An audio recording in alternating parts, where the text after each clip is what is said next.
네, 일단은 관리형 종합반에 대한 홍보를 하는 시간이기도 하고 해서 저희 공법에 관련해 가지고 말씀을 드리겠습니다. 일단은 기출 문제로 구성된 데일리 테스트를 매일 풉니다. 데일리 테스트는 선택형 10문제, 사례형 100점이고 사례형의 경우에는 제가 딱 100점을 맞출 수는 없어서 90점인 경우도 있고 120점인 경우도 있는데 이제 기본적으로 100점 전후로 생각하시면 될 것 같습니다. 데일리 테스트라는 거는 저기 나오는 말처럼 그냥 매일매일 푸는 거기 때문에 이걸로 본격적인 공부를 한다기보다는 감을 잃지 않고 계속해서 연습을 해보는 그런 의도로 생각을 하시면 좋을 것 같고요. 그 다음에 이제 1대1 대면 상담 시 상담일지를 작성을 해서 드립니다. 상담일지 예시는 이제 다음 회차에서 제가 상세히 보도록 하겠고요.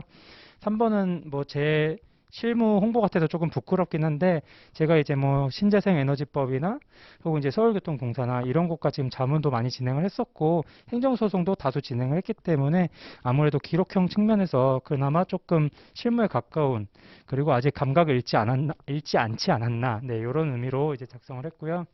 그다음에 이제 저도 제시를 아까 말씀드린 것처럼 했기 때문에 그런 부분에 대해서 어느 정도 좀 공감하는 바도 있고 제가 이제 제시를 겪으면서 그걸 고치기 위해서 멘탈을 잡기 위해서 노력한 바도 있기 때문에 그런 부분을 기초로 해가지고 관리반을 좀 더 성공적으로 운영해서 여러분이 전부 변호사로서 이 세상에서 뜻을 펼칠 수 있게 돕고자 하는 마음에서 이렇게 시작을 하게 되었습니다.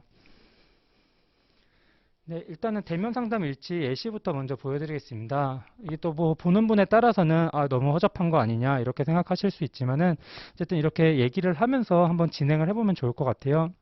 그래서 뭐 이제 아까 얘기를 들었지만은 변호사 시험장에 가져갈 최종 교재를 선택하는 게 중요합니다. 여기에 있는 거는 지금 실제로 상담을 했던 학생의 공법 일지인데요. 이 최종 교재는 이제 본인이 선택을 하시고 제가 거기에 대해서 아 이런 식으로 정리를 했으면 좋겠다라고 조언을 해드리는 거고요. 그 다음에는 이제 문제 유형에 따라서 아까 말씀드린 것처럼 저는 선택형을 못하고 사례형, 기록형에 조금 더 익숙한 타입이었기 때문에 이제 어려운 부분을 판단을 하고 또 어려운 거랑 별개로 잘 못하는 유형이 있습니다. 뭐 예를 들어가지고 나는 사례를 공부하는데 너무 재밌어.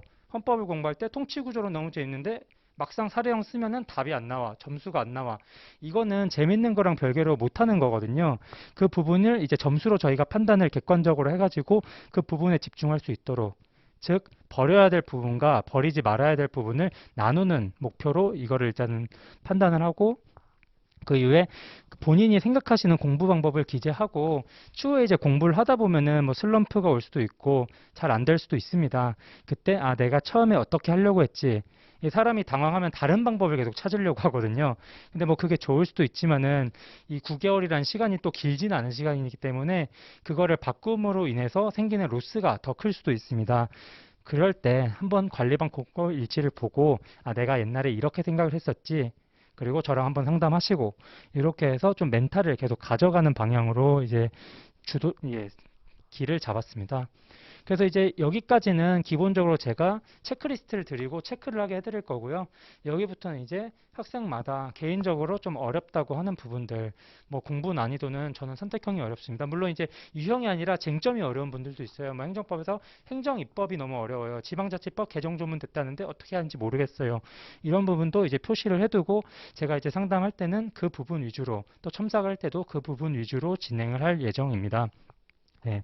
그리고 뭐 저한테 대한 질문 같은 걸 하면은 거기에 대한 답변을 드릴 예정이고, 그 다음에 이제 기본 정보라고 해가지고 올해 몇 점을 맞았는지 몇 개를 맞췄는지 이거를 표시를 하고 목표는 뭐 이제 중요하다고 생각하는 분도 있고 아닌 분도 있겠지만은 아까 이제 총점 기준으로 합격 라인을 잡은 그런 것처럼 이거를 일단 좀 목표를 한번 작성을 요청할 예정입니다.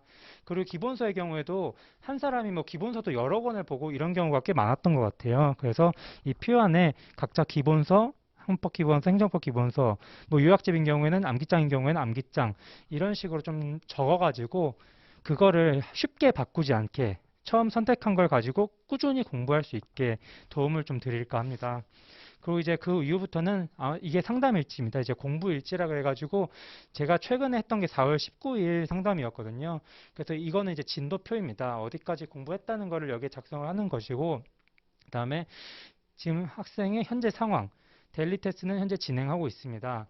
사례집은 어떤 게 좋을까요? 그러면 이제 저는 제 경험으로 이제 객관적인 의견은 아니죠. 하지만 제3자의 의견으로서 이 책은 너무 두꺼웠던 것 같고요. 이런 책이 좋습니다. 이렇게 진행이 되는 거고, 학생이 좀 약했다고 생각되는 부분에 대해서 이런 식으로 나중에 볼 수 있도록, 그리고 이 부분을 집중적으로 좀 공부할 수 있도록 정리를 해서 드릴 예정입니다. 예. 그래서 일단 이번 상담에서는 이런 방향으로 좀 공부를 했으면 좋겠다, 이런 목적으로 이제 공부 일지를 작성을 하고, 이거는 이제 원하시는 분은 출력을 해서 드리고, 이제 또 개인적인 부분이 있기 때문에 카톡 등으로 받고 싶어 하는 분에게는 제가 카톡 등으로 직접 전달을 할 예정입니다. 네, 그래서 상담일지 내용은 결국 요약하면 이렇게 됩니다.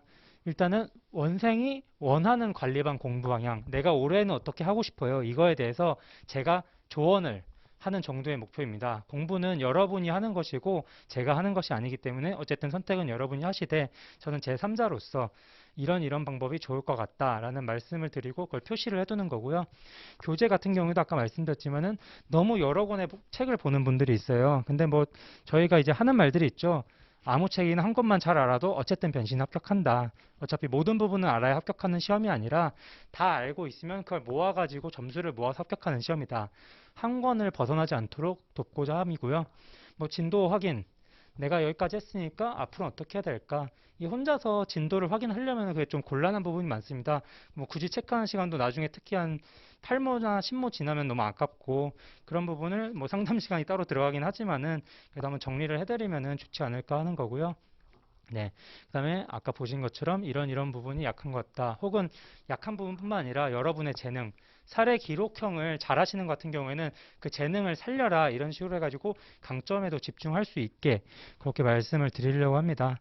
상담 일지는 이거는 이제 상담 일지의 내용이고, 상담 일지의 의의라는 건 내가 이 상담 일지를 갖고 있을 때 공부에 어떤 효용이 있는가라고 했을 때, 일단은 그 상담 일지를 보면 나의 기록이 있죠. 내가 처음에 어떤 걸 선택했고 내가 어떤 길을 걸어왔고 앞으로 어떻게 할 것인지, 그 부분을 계속 볼 수 있게 해가지고 힘들 때 잊지 말고 다시 시작하자 하기 위함이고, 뭐 진도 자가 점검 목적이 있고요. 저 같은 경우는 이제 공부할 때 회독수를 기준으로 해가지고 몇 회 몇 회 공부했구나, 내가 이 책을 몇 번 봤구나 해서 5회독이 넘은 것 같은 경우에는 뒤로 조금 미뤘습니다. 그리고 회독수가 낮은 걸 했었는데 그런 식으로 좀 자가 점검을 할 수 있도록 하고 있고, 본인이 강한 부분과 약한 부분을 나만 그렇게 생각하는 게 아니라 남이 봤을 때도 그런가? 라는 걸 파악할 수 있게 지원을 하기 위함입니다. 네. 그렇다면 대면 상담은 어떤 의의가 있는가? 시간이 아까우신 분은 대면 상담을 하지 않으셔도 좋습니다. 저도 어차피 인원을 확인해가지고 이제 시간 배분을 해야 되고 학원과 논의를 해야 되기 때문에, 다만 이제 대면 상담이 의의가 있다면은, 이 공부는 저희가 관성으로 하는 거잖아요. 열정으로 하는 게 아닙니다. 공부는 뭔가 해야지 이렇다기보다는 그냥 매일 아침에 학원에 앉아가지고 책을 펴니까 공부가 되는 그런 것인데, 그것도 사람이 이제 하루에 받아들일 수 있는 내용량의 한계도 있고 뭐 체력적인 한계도 있을 때 제가 한번 등을 떠밀어 드리는 겁니다. 지금 뭐 여러분 물리학은 안 하셨지만 저희가 고등학교 때 관성이랑 마찰력 배우잖아요. 관성이 멈추려면 마찰력이 있어야 됩니다. 그 마찰을 없애드리는 게 제 목적인 것입니다.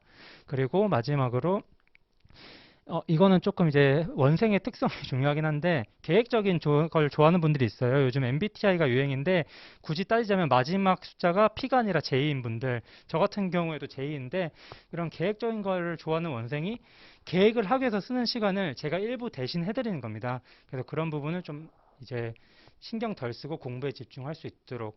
하지만 항상 말씀해드리는 것처럼 공부는 남이 대신 해주는 게 아닙니다. 여러분, 강의를 아무리 많이 들어도 공부를 안 하면 불합격합니다. 그 이유는 강사가 공부한 것을 여러분한테 전달하는 거지 여러분의 공부를 대신 해주는 것도 아니고 시험을 대신 치는 것도 아니기 때문입니다.